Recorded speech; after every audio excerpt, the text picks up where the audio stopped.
배우 김부선 씨가 같은 아파트 주민들과 폭행 사건에 연루되면서 아직까지 진실 공방이 오가고 있는데요.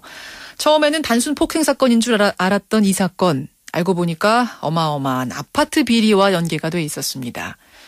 김부선 씨가 살고 있는 아파트 단지에는 한겨울에도 난방비가 영원히 나오는 세대가 다수 있었다는 겁니다. 실제로 서울시가 조사를 해보니까 난방비 부과에 문제가 있었다는 건데요. 서울시도 왜인지 그 자세한 원인은 밝히지 못하고 지금 경찰에 수사를 의뢰한 상태입니다. 자, 그렇다면 이런 희한한 일이 과연 김부선 씨 아파트에서만 일어난 일일까요? 아파트 비리 척결운동본부 송주열 회장 연결해 보겠습니다. 송 회장님 안녕하세요. 네, 안녕하세요. 그러니까 중앙난방하는 아파트인데 어떤 집은 난방비가 수십만 원, 어떤 집은 0원 이렇게 나온 거예요? 네. 이게 가능합니까? 네, 가능할 수도 있거든요. 어떻게 하면 이런 경우가 발생하냐면요. 예. 그 고장이 나서 전혀 여기 계량기가 작동을 안 하는 경우도 있고요. 예. 배터리가 아웃되거나, 배터리를 빼버리면 0이 나올 수가 있는데요. 이런 경우에 그 전년도에 검침한 기록을 가지고 부과를 하고 있거든요. 다른 아파트에서는요. 잠깐만요. 그러니까 측량하는 장치라는 게 다 붙어 있는데 네. 그게 어떻게 하다가 고장이 나버렸다든지 아니면 네. 고의적으로 배터리 부분을 빼버리면 아예 측량 자체가 불가능한 상태가 돼버린다. 네, 그렇습니다. 이거는 뭐 밸브 잠그고 이런 문제하고는 또 다른 거네요. 네, 그렇습니다. 아하. 근데 그럴 경우에는 전년도에 그달치 것을 부과한다고요? 네네. 그거는 왜 그렇게 하는 거죠? 계량을 할 수 없기 때문에요. 올해 11월 달에 이런 문제가 발생하면, 예. 지난해 11월 달에 냈던 난방비 그 금액을 같이 부과를 하면 공평해지거든요. 그렇군요. 그러니까 일단 0원이 지금 이건 한두 가구에 나온 것도 아니고 128가구에서 0원이 나왔는데 그걸 관리소에서 계속 모른 척했다는 거는 이거는 알면서도 모른 척했다 이렇게 보시는 거예요. 네, 그럴 가능성이 매우 큽니다. 근데 정말로 그 배터리를 빼지 않았는데 정말 자신들도 모르게 어떤 뭔가 고장이 났거나 아니면은 네. 자신들 정말로 전혀 안 사용했거나 뭐 이럴 가능성은 없겠습니까? 한겨울에는요 전혀 사용을 하지 않아서 영원히 나온다. 이것은 상식적으로 말이 안 되고요. 왜냐하면 예. 추운 겨울에는 그 난방 밸브를 잠그거나 그러면은 그 동파될 가능성이 있어서요. 최저 온도로 낮춰놓고 외출 기능 이런 기능으로 낮춰놓고 외출을 하시잖아요. 예. 그래서 난방이 전혀 안 돌아간다는 거는 상식적으로 말이 안 되는 얘기입니다. 장기간 해외를 간다고 하더라도 추운 겨울에 밸브는 네. 열어놓고 간다. 안 그러면 동파가 되기 때문에. 네, 그렇습니다. 한겨울에 영원이란 건 사실상 불가능하다 이런 말씀이시군요. 네, 맞습니다. 그럼 지금 이거는 관리소가 모를 수가 없는 상황이고요. 이 문제가 있다는 걸. 네, 모를 수가 없죠. 그렇군요. 이런 비슷한 제보 혹시 받아보셨어요? 그런 제보가 종종 들어옵니다. 김부선 씨 난방비 때문에 소송하는 아파트도 상당히 있거든요. 소송하는 아파트까지. 그렇군요. 사실 이 아파트 관리비 관련된 비리가 뭐 한두 해 지적되어 온 건 아닙니다만 이렇게 네. 희한한 난방비 부과 비리도 있군요. 이 외에 또 심각한 비리라면 어떤 게 있습니까? 제가 보기에는요, 이런 사례가, 황당한 사례가 굉장히 많아요.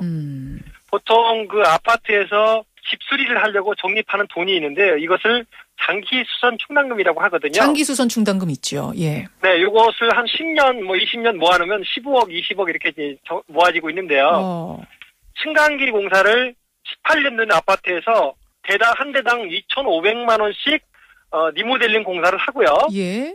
2년 후에 다시 3,500만 원 이런 큰 돈을 들여서 예. 전면 교체 공사를 하는 아파트도 있었거든요. 2년 후에 교체를 할 정도로 노후화된 거를 돈을 2,500만 원씩이나 들여가지고 수리를 하는 케이스. 네. 그거 왜 그런 거죠? 제가 보기에는 이제 그 공사판을 벌려야 거기에 공사비를 부풀려가지고 뒷돈을 챙길 수가 있거든요. 떡고물이 떨어지니까 쉬운 말로. 네, 그렇습니다. 또 있습니까? 이번에 배우 김부선 씨 아파트에서도 폭력 사태를 벌어졌잖아요. 그렇죠. 이 폭력 사태를 우리가 주목할 필요가 있는데요. 이게 뭐냐면 왜 이런 일이 벌어지냐면 예. 주민들이 모여서 이제 바로 잡으려고 하면 반대파들 관리비 부정이 밝혀지면서 불이익을 당하는 분들이 폭력을 일부러 유발시킵니다. 일부러 폭력 사건으로 폭력을 유발시키면 이제 고소고발로 이어지고 고소고발을 하게 되면 이제 경찰서 가서 조사를 받는 주민들이 이제 생기잖아요. 그렇죠. 그 고소고발로 경찰서 가서 조사받는 것을 목격을 하면 일반 주민들은 관리비 한 1, 2만 원 더 내고 말지 여기 이제 관심을 끊어야 되겠다.